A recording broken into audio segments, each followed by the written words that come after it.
السلام عليكم ورحمة الله وبركاته. بسم الله الرحمن الرحيم، والصلاة والسلام على سيدنا محمد، اللهم صل وبارك عليه.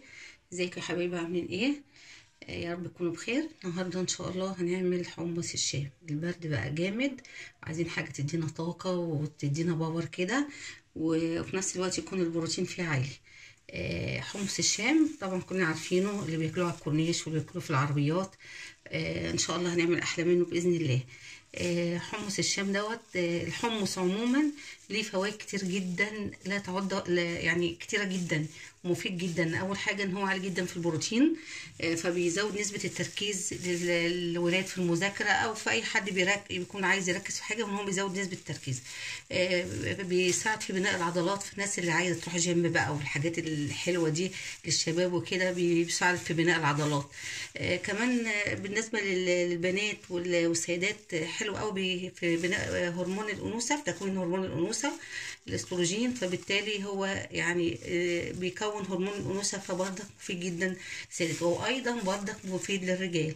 بيحتوي على مجموعه فيتامين ب فمقوي للاعصاب، بيحتوي على حديد، بيحتوي على فوسفور، بيحتوي يعني كنز بصراحه.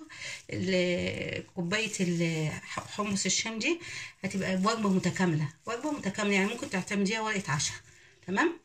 هنعملها دلوقتي بطريقه بسيطه خالص زي بتوع العربيات بالظبط ان شاء الله. وهنبتدي اول حاجه الحمص ننقعه من بالليل، يفضل لحد الصبح، يعني حوالي 12 ساعه، اقل حاجه 6 ساعات. طب افترض ان انا عايزه اعمله بسرعه والوقت ما يسعنيش، ان انا يعني جبت الحمص وعايزه اعمله. هنقعه بقى، احط الحمص واجيب الحمص اغسله كويس واحط عليه ميه بتغلي حوالي ساعه، ساعه ونص. وبعد كده ابتدي اسويه عشان الحبايه تلين شويه وتبتدي تستوي. ده في حاله الضروره، بس غير كده لازم انقعه من بالليل للصبح او اقل حاجه 6 ساعات. اول حاجه هنحطه في الحله بتاعتنا وهنحطه على البوتاجاز، وهنبتدي نحطه نولع عليه النار.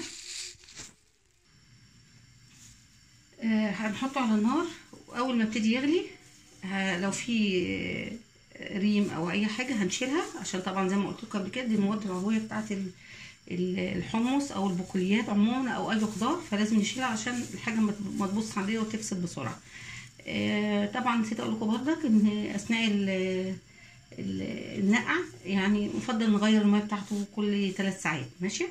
هنحطه كده على النار ونبتدي نجهز عصير الطماطم بتاعنا ونضربه في الخلاط ونرجع تاني نحط عليه. دلوقتي هنعمل عصير الطماطم اللي هنضيفه على الحمص بتاعنا.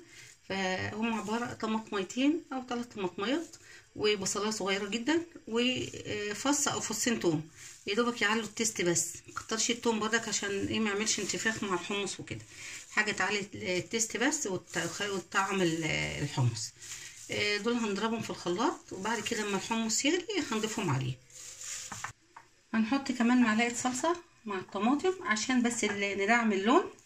اهي صلصه معموله في البيت يعني طبيعيه برضك، نعملها في البيت اهي عشان تدعملي اللون بس شويه. معلقه صلصه مع الطماطم، وبعدين هنضربها، هنحط ميه كده بس عشان الخلاط يمشي ونضربها في الخلاط.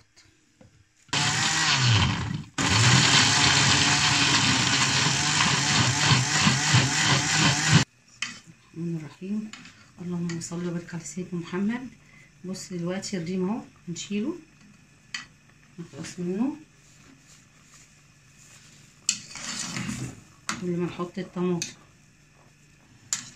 هو بيستوي الحمص، لقيت بعد شويه تاني في ريم مكون تاني، اشيله بقى عشان نحط ايه صلصه الطماطم بتاعتنا اللي احنا عصرينها.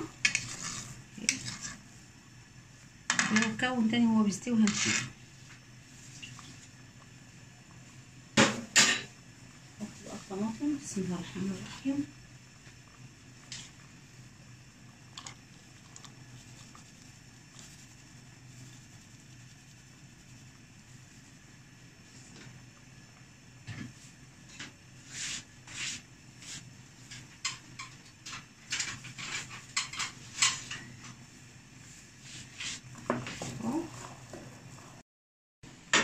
نرجع تاني اهي نبص على الحمص، في ريم تاني اتكون هنشيله.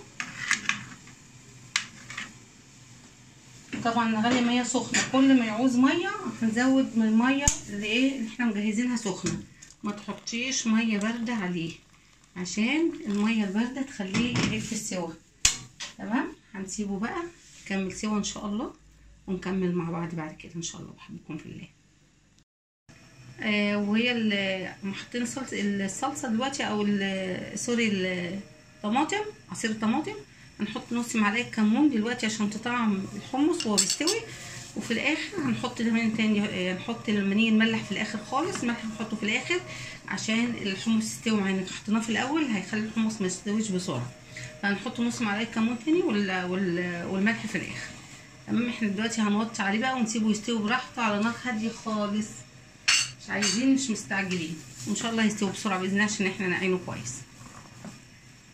احبكم في الله، وهرجع لكم تاني. رجعت لكم يا حبايبي تاني. اللهم صل وبارك.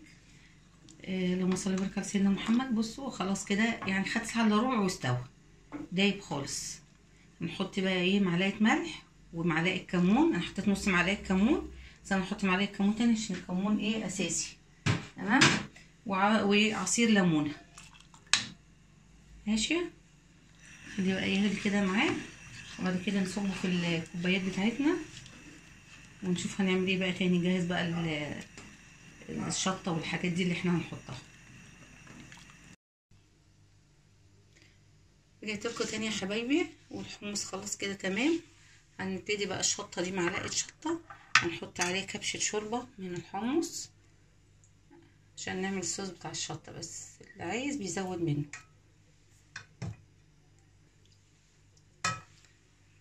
نقلب كويس.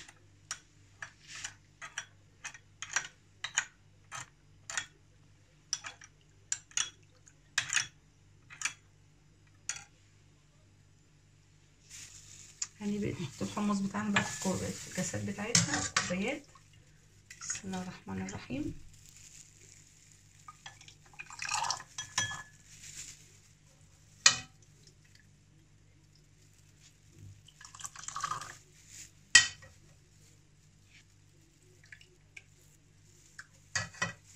نكمل الباقيين. نحط من صوص الشطه ده معلقه، واللي بيعوز بيزود طبعا.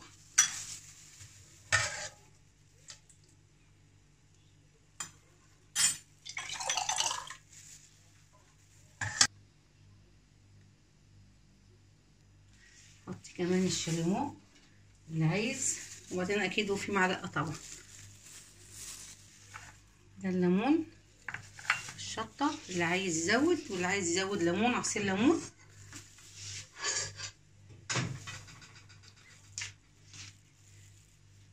كده تمام. الفيديو بتاع حمص الشام كده تمام. يا رب يكون عجبكم.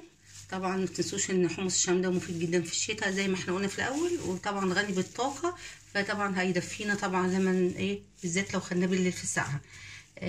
يا ريت ما تنسوش اللايك والشير والاشتراك في القناه لو الفيديو عجبكم. بحبكم في الله. وما ننسيش طبعا الدعاء نقوله: اللهم اكتب بينا وعبادك في غزه وعبادك في كل مكان، وقنا واصرف عنا شر ما قضيت.